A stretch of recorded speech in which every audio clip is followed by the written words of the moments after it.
What if I told you the world's biggest AI companies just got graded on whether they can stop their creations from ending humanity, and most of them flunked? Yeah, it's that bad. Let's dive right in. Hey, what you reading? Oh, it's the Aircraft Safety Index for summer 2025. Oh, cool. We're flying on an open plane, right? How'd they do? A C overall and an F on flight safety. Bro, what do you mean they got an F on flight safety?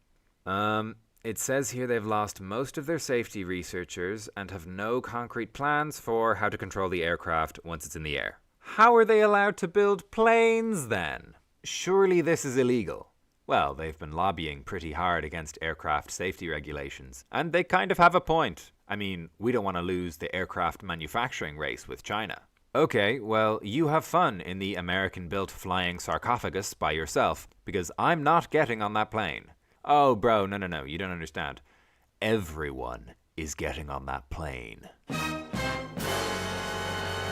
Greetings, children, and welcome back to another episode of Telling AI Companies I'm Not Mad, I'm Just Disappointed with your host, Siliconversations. That's a really solid metaphor for AI, because right now it does feel like we're all boarding a half-finished aircraft mid-takeoff. The missing safety researchers line hits especially hard, since so many AI teams have been downsized lately, and the race with China excuse, classic Cold War deja vu, sacrifice safety, wave the competition flag, hope nobody notices the bolts rattling loose at 30,000 feet.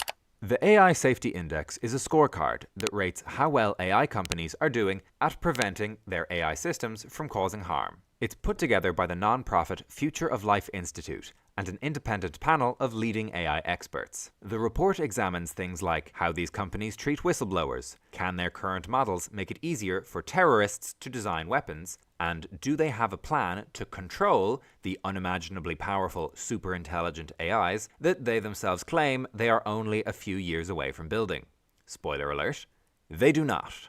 I'll let MIT professor and president of the Future of Life Institute, Max Tegmark, explain further. I'm really excited today because the new AI Safety Index, after a ton of work, is finally done.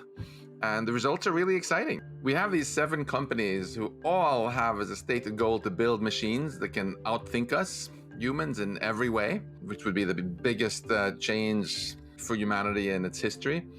And they're all saying, oh, well, safety, we got it. What the Safety Index does is take a hard look at the actual facts and see if they're just talking the talk or whether they're actually walking the walk. The AI Safety Index is like a scorecard for companies trying to build powerful AI, where a massive amount of information is first gathered about what they actually do and have done. And then a bunch of independent experts review this and assign letter grades to them. At the high level, they all got very bad grades, C's and D's and F's, particularly in the category of how they can control the AGI and the superintelligence that they're trying to build, where almost all of them got F's. And nobody got a passing grade. So these trillion-dollar labs are basically pulling in I did my homework, but the dog ate it on humanity's biggest science test. C's and D's in safety, that's not grades. That's Yelp reviews for a sketchy trampoline park. And F's on controlling super intelligence. Fun fact, even nuclear power plants have better report cards. At least Homer Simpson gets a training manual. This is by far the most comprehensive assessment of what the companies are actually doing on safety. It's also quite unique in that it's not run by the companies. It's truly independent, just like any kind of grading effort has to be. Thanks for that explanation, Max. You're welcome, silly. Also, we're best friends, and I think you are super cool. Speaking of which, conflict of interest alert. Conflict of interest alert. Siliconversations receives a funding grant from the Future of Life Institute.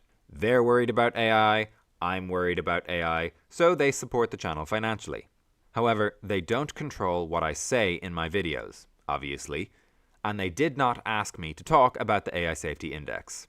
I'm making this video because I think the index is a valuable resource for ordinary people who use AI, politicians who want to regulate AI, and the employees at these companies who are internally pushing for stricter safety standards. I love the very individual style of him. There's so much personality baked into it. The conflict of interest alert bit feels like a Saturday morning cartoon klaxon, not a dry disclaimer. Most tech commentators sound like PowerPoint slides with Wi-Fi, but he's mixing expert critique with goofy self-awareness, which makes the whole thing feel way more human. So, without further ado, this is the AI Safety Index for summer 2025. Anthropic got the highest grade overall, in part because by default they don't train their models on user data, and they conduct some of the world's best research in controlling AI systems and aligning them with human values. OpenAI came second, despite being this channel's favorite punching bag, and regularly disbanding their safety teams. They got points for publishing their official whistleblower policy, documenting their efforts to combat criminal and unethical uses of their AI models, and actively sharing information with the researchers who put together the safety index. Whistleblower protections are extremely important for industries that can cause serious harm to the public, like aviation, pharmaceuticals, and AI.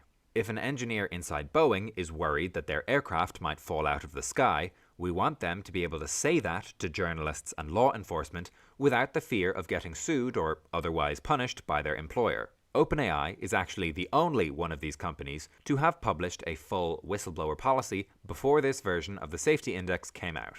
Well done, OpenAI.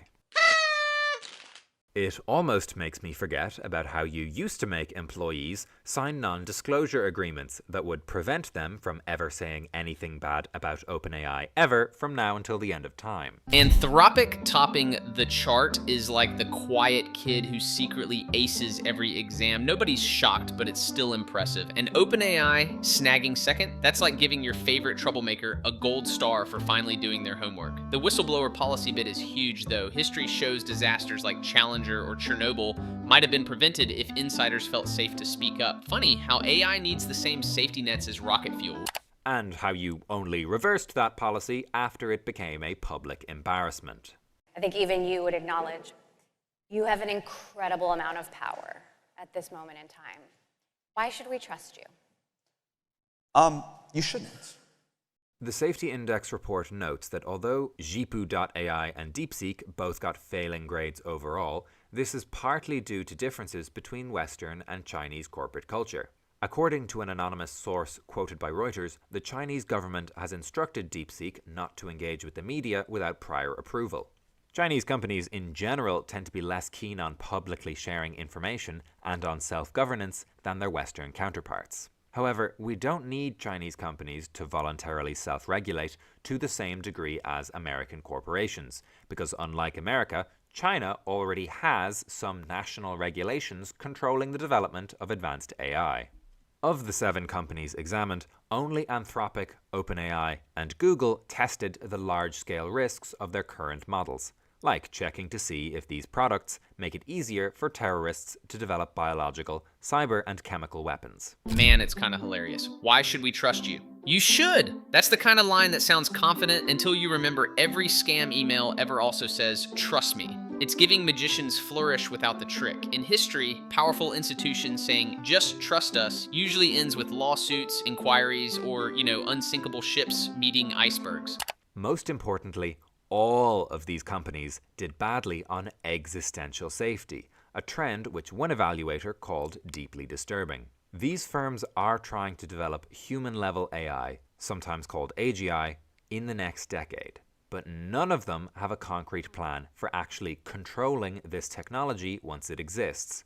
That's despite their CEOs going on the record to say things like, I think AI will probably, most likely sort of lead to the end of the world, but in the meantime, there will be great companies created with serious machine learning. There's 2 cases to worry about. There's bad uses by bad individuals or nations, so human misuse, and then there's the AI itself, right? As it gets closer to AGI, going off the rails. Perhaps the 2 biggest risks that I think about, one is what I call catastrophic misuse.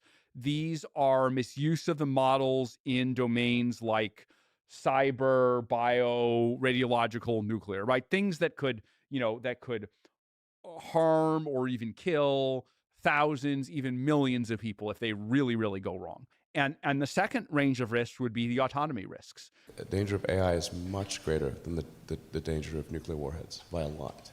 And nobody would suggest that we allow anyone to just build nuclear warheads if they want. That would be insane. It's hilarious in that dark, nervous laugh kind of way. Like, yeah, AI might end civilization, but hey, great startups along the way. That's the equivalent of saying the Titanic will definitely sink, but think of the amazing cocktails we'll serve before it hits the iceberg. It's peak Silicon Valley optimism, apocalypse, but make it profitable. Something I like about the AI Safety Index is that it doesn't just point out problems, it also offers specific recommendations for how each company can improve their safety practices.